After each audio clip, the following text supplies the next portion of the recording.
all these handful, a dozen or so lawmakers I worry about each day, and said every one of you should get that story printed out and send it to anybody giving you grief. Goddamn right. We sent Andrew Breitbart down there. Yeah. Yeah. Good stuff. Yeah. He's our man, you know. Well, it has been amazing to me, the massive amount of attention. I've done all, I want to stay ahead of, so every day I do a 5 o'clock press conference. Tonight I'm actually doing a fireside chat, which the state TV stations are picking up, and I guess a bunch of the national ones are too. And in the last couple of days, when I do the TV shows, I've been going after Obama because he's stuck it, although he's backed off now. But he stuck his nose in here, and I said, they asked me what I thought about it. I said, last time I checked, this guy's got a much bigger budget deficit than we do. Maybe you should worry about that and not stick his nose in Wisconsin's business. But, we've had all the national shows. We were on Hannity last night. I did Good Morning America and the Today Show and all that sort of stuff was on Morning Joe this morning. We've done Greta. We're going to keep getting our message out. Mark Levine last night. And I got to tell you, the response from around the country has been phenomenal. I had Brian, the new governor over in Nevada, called me last night and said he was out in the Lincoln Day circuit in the last 2 weekends, and he was kidding me. He's new as well as me. He said, Scott, don't come to Nevada because I'd be afraid you'd beat me running for governor. That's all they want to talk about is, what are you doing to help the governor in Wisconsin? The next question, I talk to Kasich every day. John's got to stand firm in Ohio. I think we can do the same thing with Rick Scott in Florida. I think Schneider, if he got a little more support, probably could do that in Michigan. I mean, you start going down the list, a lot of us, there's a lot of us new governors who got elected to do something big. You're the first domino. Yep. This is our moment. Yeah. What else could we do for you down there? Well, the biggest thing would be, and your guy on the ground's probably seeing this, is two things. One, our members originally got freaked out by all the bodies here, although I told them an interesting story. After I was first elected county executive in Milwaukee, of all places, the first budget I put through was pretty bold, aggressive. The union went nuts on me and got all sorts of grief, but a couple weeks later I'm at a Veterans Day parade, and I'm going down the line, and usually unless you're a veteran or we're marching with a veterans group, politicians all get polite applause, but nobody gets up. I come down the line, 40, 50 people in a row, hands up, thumbs up, cheering, screaming, yelling, way to go, hang in there, Walker. And then after about 40 or 50 people like that, there's a guy flipping me off. This goes on, 40, 50.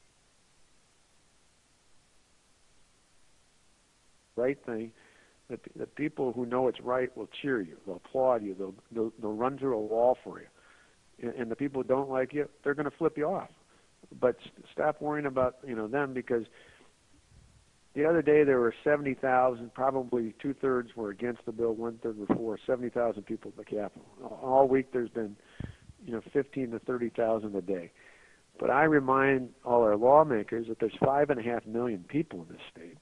And just because a bunch of guys who can jump off of work because of their union bills doesn't mean the rest of the people in your district aren't with them. So one thing for your question is the more groups that are encouraging people not just to show up, but to call lawmakers and tell them to hang firm with the governor, the better. Because the more they get that reassurance, the easier it is for them to vote yes. Right. The other thing is more long term, and that is after this, the coming days and weeks and months ahead, particularly in some of these more swing areas, a lot of these guys are going to need, they don't necessarily need ads for them, but they're going to need a message out reinforcing why this was a good thing to do for the economy, a good thing to do for the state. So to the extent that that message is out over and over again, that's obviously a good thing. Right. We'll back you any way we can. But what we were thinking about the crowds was planting some troublemakers. The only problem with because we thought about that. The problem with, or my only gut reaction to that would be, right now, and the lawmakers I've talked to have just completely had it with them. The public is not really fond of this. The teachers union did some polling and focus groups, I think, and found out that the public turned on them the minute they closed school down for a couple of days. The guys we got left are largely from out of state, and I keep dismissing it in all my press comments, saying, they're mostly from out of state. My only fear would be is if there was a ruckus caused, is that would scare the public into thinking maybe the governor's got to settle to avoid all these problems. Whereas I'm saying, hey, we can handle this. People can protest. This is Madison, full of the 60s liberals. Let them protest. It's not going to affect us. And as long as we go back to our homes and the majority of people are telling us we're doing the right thing, let them protest all they want. So that's my gut reaction, is that I think it's actually good if they're constant, they're noisy, but they're quiet, nothing happens, because sooner or later the media stops finding them interesting. Well, not the liberal bastards on MSNBC. Oh, yeah, but who watches that? I mean, I went on just morning Joe this morning, but I like it just because I like being combative with those guys. But I mean, they're off. Well, Joe's a good guy. He's one of us. Yeah, he's all right. He was fair to me. I mean, the rest of them were out there. Although I had fun. They had Schumer over from New York on ripping me, and then they had a little clip of a state senator hiding out ripping me. And it was almost too easy. I walked in, Joe asked me a question. So, well, before I answer it, let me just put out the amazing irony of the fact that you've got a United States senator from New York, a senator who, by the way, is part of a team that can't seem to balance the federal budget, talking about my budget. At least he's coming into work to talk about something, although it's mine. And you got one of these 14 state Senate Democrats who can't even bother to show up and deal with the budget he's elected to do something about. And so that kind of tells you the whole story right there. Beautiful, beautiful. But you gotta love that Mika Brzezinski. Oh yeah. She's a couple of weeks ago, I'd known Joe before, but I was having dinner with Jim Sensenbrenner when I came into D.C. for a day to do an event, and was going over to do Greta's show. I had dinner with Congressman Sensenbrenner, and right next to us was the two of them, and then their guest was Axelrod. So I came over and I introduced myself. That son of a bitch. Yeah, no kidding, huh? Introduced myself, and he said, I said, I figure you probably knew who I was since your boss was in campaigning against me, but it's always good to let them know you know what's going on. Well, good. It's good catching up with you. Yeah, well, thanks. This is an exciting time. This is, I told my cabinet, I had a dinner Monday right after the 6th. Came home from the Super Bowl where the Packers won. And that Monday night, I had all my cabinet over to the residence for dinner. Talked about what we were going to do, how we were going to do it. We'd already kind of built plans up, but it was kind of the last hurrah before we dropped the bomb.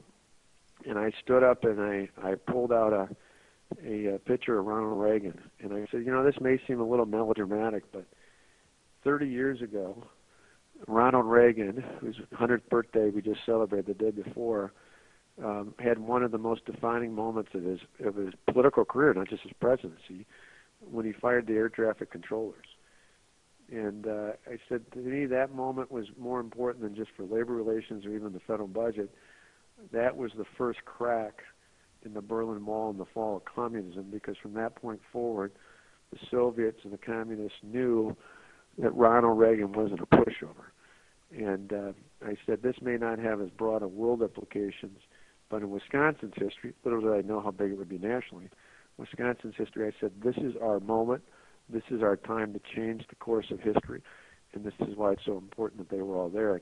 I had a cabinet meeting this morning. I reminded them of that. I said, for those who thought I was being melodramatic, you now know it was purely putting it in the right context.